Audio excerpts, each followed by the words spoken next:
We are talking about spirituality and the leading of a spiritual life.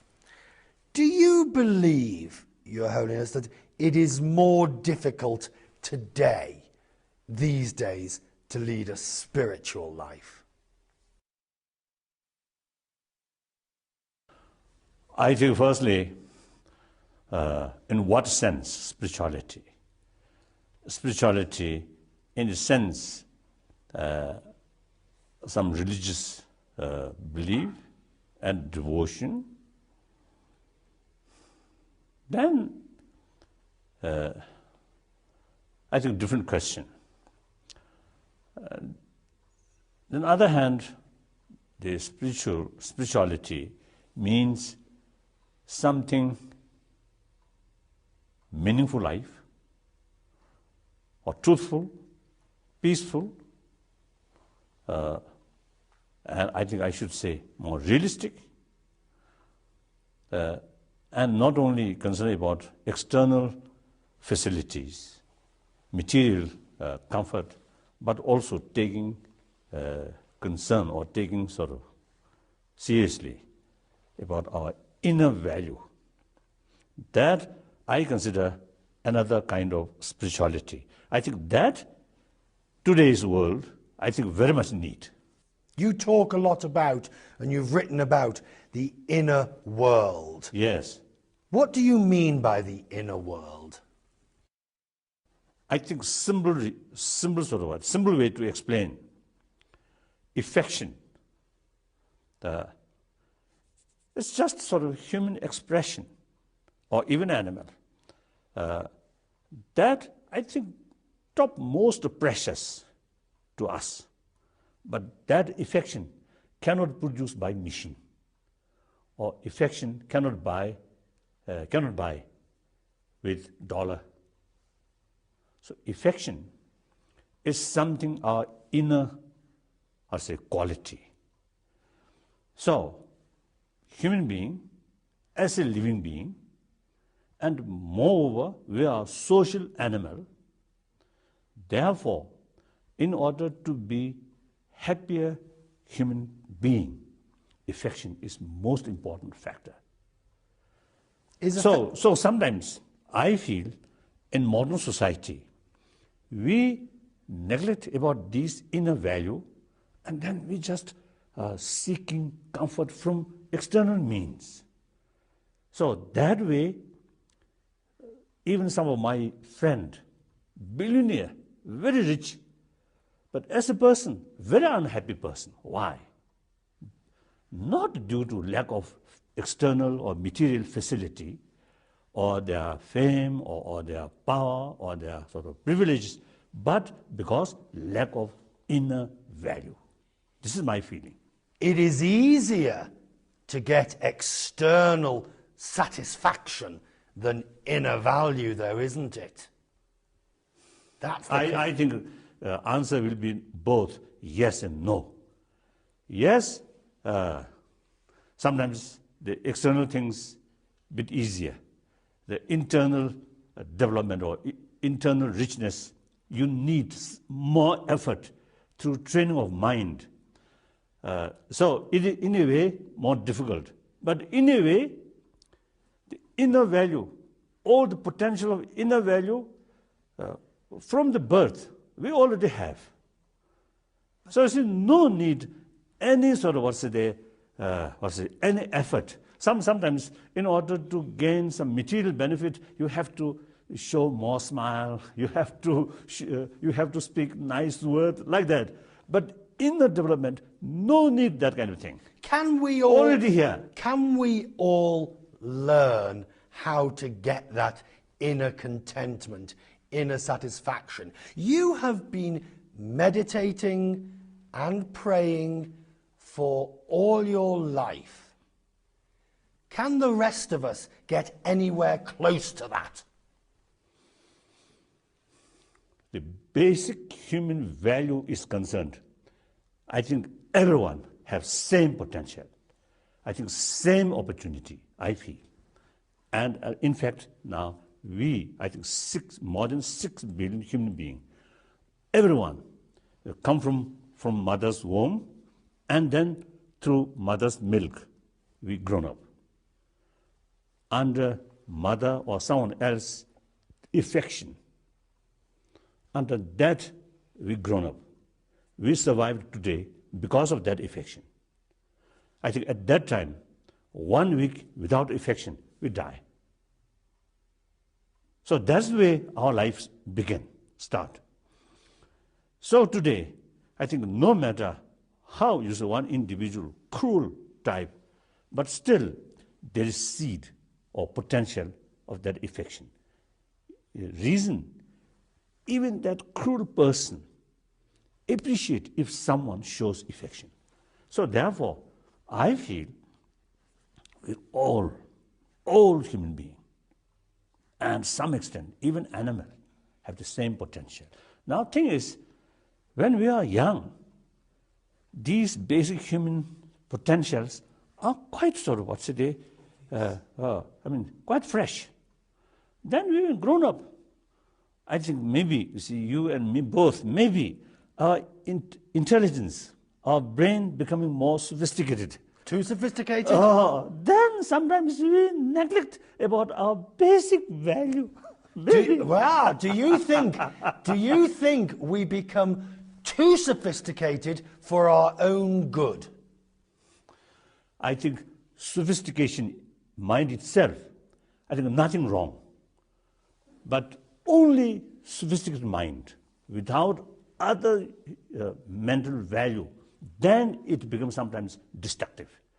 So the further sort of the development, further progress in our brain, meantime, our warm-heartedness, our sense of concern of other, respect or recognition others' right, then, and more warm-heartedness.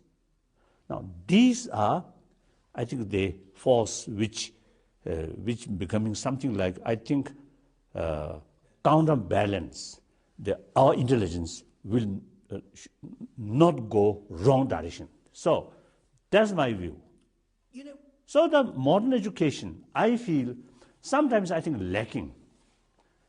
I feel about the education of inner secular spirituality. Secular spirituality, yes. Not religious spirituality. That's right. Which is more important? Secular. No question. So you can have spirituality without religiosity. That's right. That's important. I think that when I say spirituality, I meant that. Not religion. Religious spirituality with religious faith, it's to certain people, including myself. But humanity in general, I don't know. Realistically speaking, I think 6 billion entire human beings try to become believer. I think that's difficult. There's many non-believers there. They're also part of humanity. So what spirituality are we talking about without religion? What spirituality is that? Goodness of human being. Like, you see there, by nature, I have the potential, when I saw another human being suffering, I have the feeling, want to share, want to help. At least even cannot help practically. I want to share mentally their problem. These are human nature. Even animal. One animal die or wounded. The other sort of same species of animal or their group. You see, they sometimes what we call licking. That is the showing of affection one another. Let me ask. So that's our basic nature, our basic value. Do you... I hesitate to ask this question. Okay. No need any hesitation. Do you get angry? Oh, yes. Really? Oh, yes. If you ask some stupid question, I may lose my anger. Oh. But people never think of the Dalai Lama as getting angry. We think of that's nonsense. I'm a human being. Oh, I am the same human being. Of course, I think I spent a lot of sort of time or energy trying to shaping my mind, try to less these negative emotions such as anger, hatred, jealousy, and try to strengthening, try to increase positive emotions such as patience or compassion, like that. In spite of that, of course, get rid of these all negative emotion, not at all easy. I am Buddhist. From the Buddhist viewpoint, it may take eons, it may take several lives. So, but I think according to my own little experience, if you make effort, use our intelligence, year by year, or decade by decade, you can see some improvement. Now, today is my mental state. Compare, say, 20 years ago, 30 years ago. Today, I think, hopefully, at least hopefully, I think my mental state much better. So that's, I believe, result of my practice. But still, I'm a human being. I'm normal human being. No. Therefore, No, I think I prefer, I should have angry or anger in order to show I'm a normal human being. Let us just pause for one moment. Just pause. One thing I want to talk about is you spend a lot of time thinking about death. Yes. Most of us know it is going to happen, and we would prefer not to think about it. That's an unrealistic attitude. Because sooner or later, that will come. That is part of our life. So if you ignore that, it is unrealistic. You don't ignore it, but why dwell on it? Why plan for it? Why think about it? Why wish to experience the emotion before it arrives? The reason is, even so some sort of problem, some tragedy, if you have the sort of knowledge, that kind of tragedy will come, then you will prepare for it. So the actual tragedy come because you already prepared out of awareness of that. So much easier to face it. Totally unprepared, totally unexpected, then something happened. Then you really face a lot of chaos. So, similarly, death.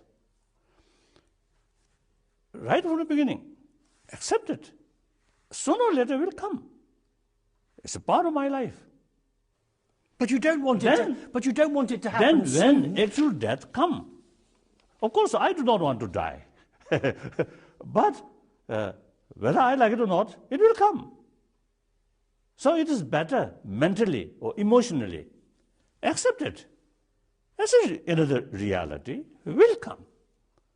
So then think more, what will happen? It's much better. Then you see already prepared. So actual death come, much easier to handle. If you totally unprepared, totally sort of ignore that, then once that one day doctors say, now there's no way to cure your illness or something, then you totally collapse. In your long life, with its many trials and tribulations, did you or have you ever had a moment's doubt that you are the reincarnation, that you are the Dalai Lama, and never thought, hey up, they got it wrong. They got the wrong man all those years ago.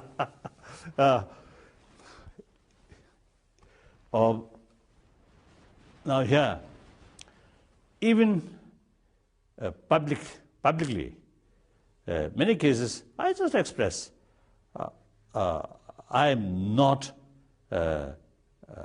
the true true or the same being of previous Dalai Lama.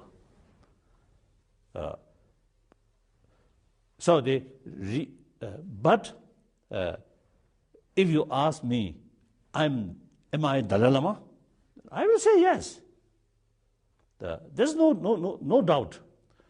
But the acceptance of being Dalai Lama not necessarily accepted I'm same being of the previous Dalai Lamas. Right. Now you need some explanation. The reincarnation, not necessarily same being, but a being who have like same quality, same potential, who can carry the task which started by previous Dalai Lama, then that being can be something like replacement of the previous Dalai Lama's sort of seed. And so I believe I'm that kind of reincarnation. Say, this is the second Dalai Lama. He himself, clearly demonstrated he was, I think, the rebirth of previous Dalai Lama. He himself accepted. But in my case, I never said that. I don't believe that. My spiritual qualification compared to the previous Dalai Lama, my case is much, much worse. So I think if I, because you see, the spiritual inner experience will never degenerate. So therefore, that is the main reason I'm not the same being of the previous Dalai Lama. But you think you're the right man for the job? I think so. Now, more than 70 years, I think I prove it. and anyway, it's a bit late, if anybody thought otherwise.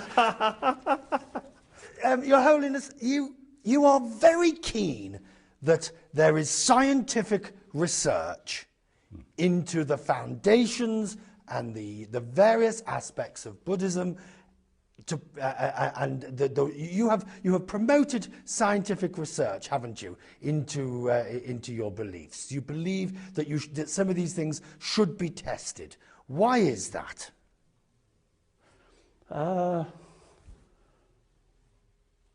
My close contact or discussion with many scientists in different fields of science, I think mainly not seeking some kind of proof, some of Buddhist doctrine from science, not that way. I feel certain Buddhist concept, I think beyond the scientific sort of means, you cannot prove by up-to-date scientific way. Difficult. So I'm not thinking that way. But you see, I think there are, as we already touched, the internal and external. So modern science, up to now, they carry much investigation, experiment on external world. Compare Buddhism, the scientific research much more deeper. So, as a Buddhist, it is immensely useful to learn what science found about matters, about black seas, or these things. Now, modern science now gradually come closer about human emotion, human mind, with the sort of research work about brain. Now here, Buddhist explanation or ancient Indian thought, a lot of explanation about mind or emotion. Here, scientists can learn or can find some useful cooperate with ancient Indian thought. So now here, mutual benefit. We get much benefit from explanation about external things, matters like particles or quantum physics and quarks. Now these are modern physicists really have, I think, wonderful knowledge. And also about brain, wonderful knowledge. But as far as emotion, different kind of emotion, minds, they are ancient Indian thought, I think. But why do you great want potential to offer, to help. So some kind of work together about human mind, about human emotion, and how to tackle some of these destructive emotion. Now here, I think my contact or our work with scientists seems positive or good result up to now. Let us bring matters up to date. Let us talk about China. Let us talk about Tibet. How do you stop yourself from anger, from fury, from grief? Well, you have grief, but from just sheer raw emotion over what you say and what you believe has been done to your country. How do you do that? Because it must try even your patience. Oh, I think basically our mind trained according sort of Buddhist concept. So Buddhist concept, one, I think basically I feel the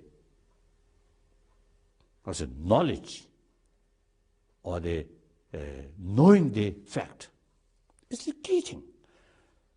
So the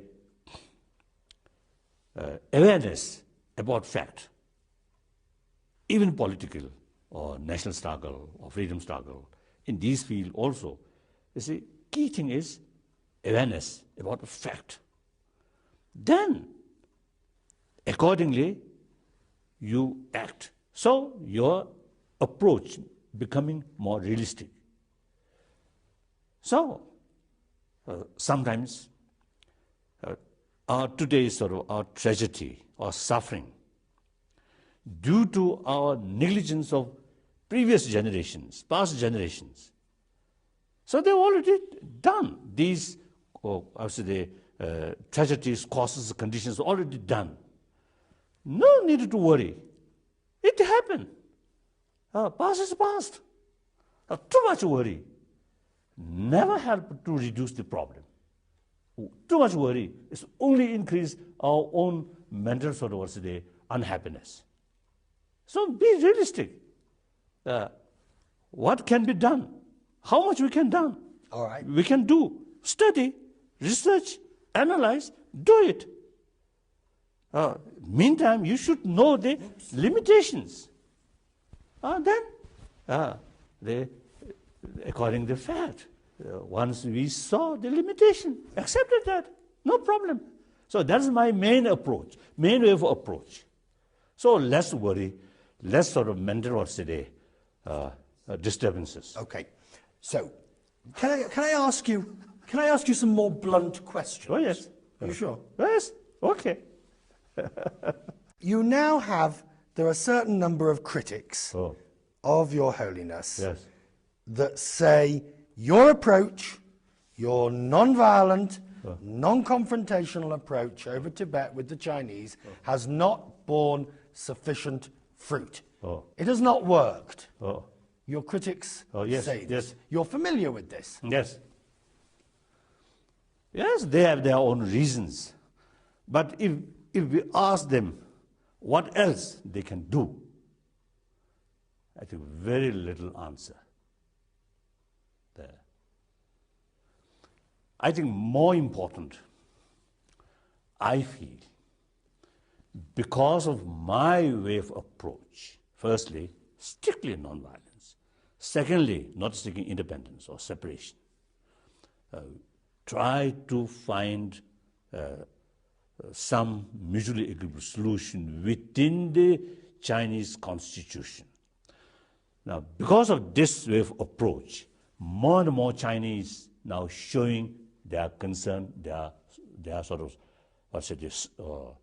sense of solidarity. So this is, if we follow more violent way or complete independence, I don't think we will get this much sort of support from Chinese community. In Hong Kong, they managed to get the one country, two systems idea from the Chinese. Why can you not, and why do you believe that you have been unable to get some form of compromise system for Tibet from China? Actually, I made very clear, very often, the Tibet liberated not by gun. The Chinese themselves always say that. Tibet liberated by agreement, 17-point agreement. That agreement, if you read carefully, the spirit of one country, two system is very much alive there. So why can't you get that from them now? Why have they been able and willing to give it in Hong Kong and elsewhere, but in 2006, it is not possible for you to negotiate some similar sort of deal? In early 80s, one of my delegation, when they have audience with some Chinese leaders in Peking, they mentioned we have more right to make demand than Taiwan. Then the answer from the Chinese high official was Tibet already liberated, Taiwan not yet liberated. So therefore, they have more right to say some more demands, more right. So in any way, that's up to the Chinese government. But I'm asking them, on behalf of Tibetan people, we have unique cultural heritage and environment and spirituality. If you preserve these things, it's actually enrich culture of people from China, and also the careful preservation about ecology in Tibet, Tibet Plateau, is immense benefit for long run in China proper, the water resources. So therefore, they should take special care about Tibetan culture, about the Tibetan environment. For that reason, naturally, about Tibet, Tibetan knows better, then they should have final authority. But your critics say, I'm sorry to come back to your critics again, but you'll forget. I always welcome criticism, because we deliberately promote about democracy. But your critics say your way hasn't worked, sir. It hasn't succeeded. Firstly, we should be realistic. Our problem, dealing with people's problem of China, huge country, very big nation, economically, militarily, manpower, everything, very big nation. Dealing with that, we need more patience. And we should know the limitation, I feel. So, as I mentioned briefly before, you see, since around 77 and 9, and eventually my middle wave approach became public. Then, including Tibetan youth organization, and also including my elder brother, say, very much critical about my approach. Even my eldest brother told me, you sold Tibetan right. The 14th Dalai Lama became traitor of Tibetan right. Okay, doesn't matter. So at that time, some occasion, I asked, you see, some argument, some of the leader of youth organization. They have no sort of systematic sort of plan or systematic sort of what's the program. Just much more emotionally.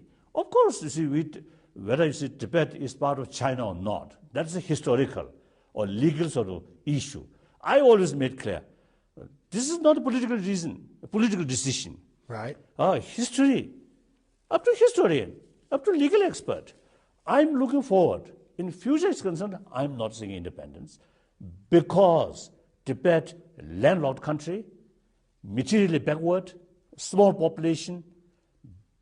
Meantime, we also need material development. While I'm emphasizing importance of inner spirituality, but at the same time, practical level, we need more modernization of Tibet. There, if Chinese provide us meaningful autonomy, then as far as economic progress is concerned, we will get much benefit if we remain within the people of China. So that's my approach, my reason. And many Tibetans understand that. Just a few more questions. There was a question on dreams, wasn't there? Yes, has a dream ever Yeah. impacted your life or maybe? One of my colleagues wants me to ask you, has a dream ever impacted, are you okay? Has a dream ever impacted you in your life, a decision that you have taken that No. you can think of? No. I think it is quite foolish. If you too much believe in dream. Now, just a minute. Well, what do you mean dream? You go to sleep, you have a dream. Dream. You cannot rely. Except some dreams, very clear and not just once, often repeated, then there might be some significance. But I never have that kind of dream. No. So I never rely on dream. But you have a good night's sleep. Oh yes, 8 hours, 9 hours sleep. Really? You must be doing something right. Your Holiness, finally, if we could turn the clock back, imagine I can. Yes. Would you still have gone into exile when you did? Would you still have taken that decision on that day to Yes. leave? No doubt. No doubt. I think afternoon of 17th March 1959. As I think change of whole my life, and to some extent change of Tibetan sort of issue. I feel 100% correct. No doubt. No doubt. Even some elder Tibetan. In early 60s, some of my officials, elder, showing occasionally a little doubt. But then, since mid-60s, Panchen Lama dismissed, and then Cultural Revolution started. A lot of upheavals. Then all these elder officials who have little skeptical or little doubt about our decision, then all unanimously express, now that decision becomes right. Did you have any moment of doubt about naming the next Panchen Lama? Did you have any moment of doubt bearing in mind the consequences that did happen to him. Could you have kept that to yourself? Now, actually, my decision about Panchen Lama, without anything about political thing, if I to take political consideration about choosing of reincarnation of Panchen Lama, some of my friends asked me reincarnation of 10th Panchen Lama should find outside China. But I don't care. I feel this is political. This is a political mandate, political sort of view. Now, what we should do is sincere, traditional, spiritual way. Doesn't matter Panchen Lama here outside or India. The consequences, though. Or in Tibet. So I took the decision entirely according to the traditional spiritual way. Then some consequences happen. But in practical level, before that decision, several occasions, I tried to communicate with Chinese government. But then, no clear answer. Meantime, many Tibetans urged me I should decide. Then there's no other choice. Historically, I have the responsibility. Therefore, purely according to the spiritual, traditional way, I decided. Then some consequences happen. Sorry.